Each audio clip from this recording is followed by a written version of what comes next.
এটাই সেই জায়গা যেখানে নিস্তব্ধতা এবং ঠান্ডা বাতাসে মিশে থাকে অদ্ভুত এক রহস্য।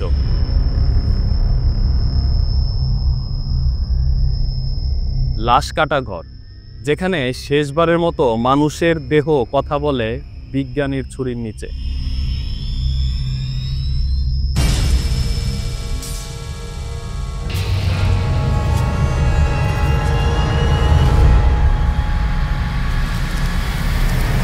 এই ঘরে ঢুকলে শরীর কাঁপলেও সত্যি কথা হচ্ছে এখানে থেকেই উন্মোচন করা হয় মৃত্যুর আসল সূত্র।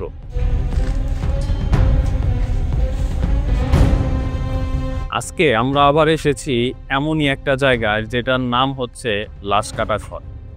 বাস্তবিক অর্থে আমি যদি একদম সত্যিভাবে বলি, এর আগে আসার পর আমাদের কাছে যেমন মনে হয়েছে, আজকে আমাদের কাছে এই জায়গাটাকে অনেকটা অন্যরকম লাগছে, অনেকটা অলৌকিক টাইপের লাগছে।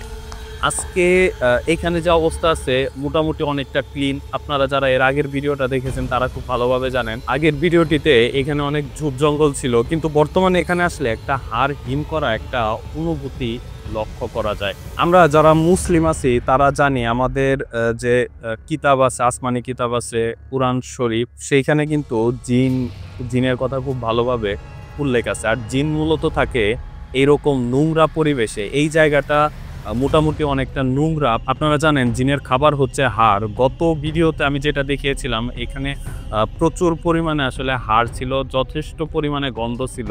আমরা যখন এসেছিলাম তখন আমাদের মধ্যে একটা ওভার কনফিডেন্স ছিল, কিন্তু পরবর্তীতে আমরা আসলে কিছু সমস্যার সম্মুখীন হই। আমরা তখন ওভার কনফিডেন্স ছিলাম যে এই জিনিসগুলো হচ্ছে একদম অলৌকিক, এইখানে আসলে কোনো কিছু হয় না।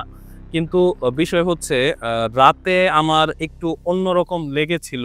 পরবর্তীতে যখন সকালবেলা আমার ক্যামেরাম্যানও আমার সাথে এই জিনিসটা শেয়ার করলো, তখন বুঝলাম যে না, এখানে সামথিং ইজ রং, কিছু একটা প্রবলেম এখানে অবশ্যই আছে। তো আজকে আমি আপনাদেরকে সেই অভিজ্ঞতাটাও জানাবো। আমরা কেউই ধর্মের বাইরে নয় এবং প্রত্যেকটা ধর্মেই কিন্তু অলৌকিক কিছু বিষয়ের কথা লেখা আছে, বলা আছে, যেমন জিন, এরপরে হচ্ছে শয়তান। এগুলো কিন্তু প্রত্যেকটা ধর্মেই এক এক ধর্মে এক একভাবে লেখা রয়েছে। আমার মনে হয় আপনারা যখন নতুন কোনো জায়গা এক্সপ্লোর করবেন তখন এই বিষয়গুলো একটু হলেও মাথায় রাখা জরুরি। তো আমি আমার দিক থেকে যতটুকু পরবর্তীতে বুঝতে পেরেছিলাম, আমি যেহেতু এইখানের সম্পূর্ণ ফুটেজগুলো কভার করছি এবং এডিটটা যেহেতু আমি নিজেই করেছি, এডিট করার জন্য এই বিষয়টা নিয়ে অনেক বেশি চিন্তা ভাবনা করতে হয়েছে, যার জন্য আমার কাছে সম্ভবত একটু অন্যরকম লেগেছে।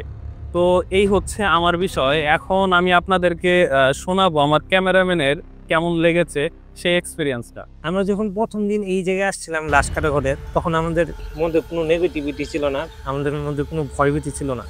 কিন্তু আমরা এইখান থেকে সেই দিন যাওয়ার পরে আমাদের সাথে কিছু ঘটনা ঘটছে। যেমন আমি ঘুমের পরে যখন একটা স্বপ্ন দেখে উঠে বসে আমি মুখ দিয়ে লাশ কথাটা বের হয়ে গেছে।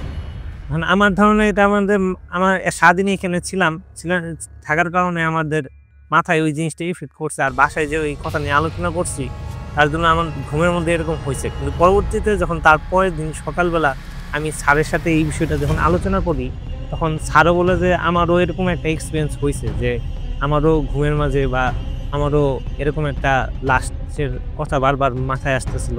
এখন এরকম আমরা কয়েকটা জায়গায় গেছি, যেমন কবরস্থানে আমরা গেছি রাত 11টার দিকে, আমরা ওই জায়গায় ঘুরে আসছি, কিন্তু আমাদের এরকম কোনো এক্সপিরিয়েন্স হয় নাই।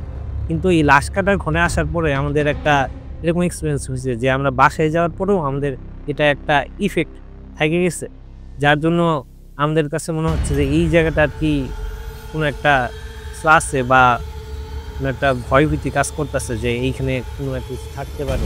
তো এই হচ্ছে এই লাশ কাটা ঘরের আমাদের পুরাতন অভিজ্ঞতা। এই অভিজ্ঞতার সম্মুখীন যে আমি একা নিজে তা কিন্তু না, আমার ক্যামেরাম্যানও এটার সম্মুখীন। তো এই ছিল আমাদের এই ক্ষুদ্র এক্সপেরিয়েন্স। যতটুকু সম্ভব আমি আপনাদের সাথে শেয়ার করার চেষ্টা করেছি। তো আমার কাছে এখানে যে জিনিসটা মনে হয়েছে, তো কবরস্থান, গুরুস্থান যেটাই বলেন, এখানে আমরা নর্মালি যাওয়া আসা করি। আসলে নর্মালি বলতে হচ্ছে আমরা এই জিনিসটা চিনি, এইটা আমাদের ব্রেনে আছে। কিন্তু এরকম পরিত্যক্ত লাশ কাটা ঘর, যেখানে ময়লা ঢোকার আগে, হাড্ডি ঢোকার আগে গন্ধ, এই জিনিসটা আসলে ব্রেনে ইফেক্ট করবে, এইটাই স্বাভাবিক। তো এই জন্যই সম্ভবত আমাদের কাছে জিনিসটা পরবর্তীতে একটু অন্যরকম লেগেছে। তো লাস্ট কথা হচ্ছে, এখানে যে ভূত প্রেত হ্যান ত্যান অনেক কিছু আছে তা কিন্তু কখনোই না। অর্থাৎ এখানে কুসংস্কার অলৌকিক কোনো কিছুই নেই। তবে একটা বিষয় হচ্ছে, আপনারা যখন ঘোরাঘুরি করবেন, কোনো নতুন জায়গায় এক্সপ্লোর করবেন, তখন চেষ্টা করবেন ভালো একটা জায়গায় ঘোরাঘুরি করার। এইরকম জায়গায় আমার মনে হয় একটু স্কিপ করলে সবথেকে বেটার হয়। তো ভিডিওটি যদি ভালো লাগে অবশ্যই লাইক দিবেন, চ্যানেলে নতুন হলে সাবস্ক্রাইব করবেন। আপনার একটা সাবস্ক্রাইব আমাকে নতুন আরেকটি ভিডিও বানাতে অনেকটা ইন্সপায়ার করে। তো দেখা হচ্ছে আরেকটি নতুন ভিডিওতে। সে পর্যন্ত সকলেই চ্যানেলটি সাবস্ক্রাইব করে সাথে থাকুন। আল্লাহ হাফেজ।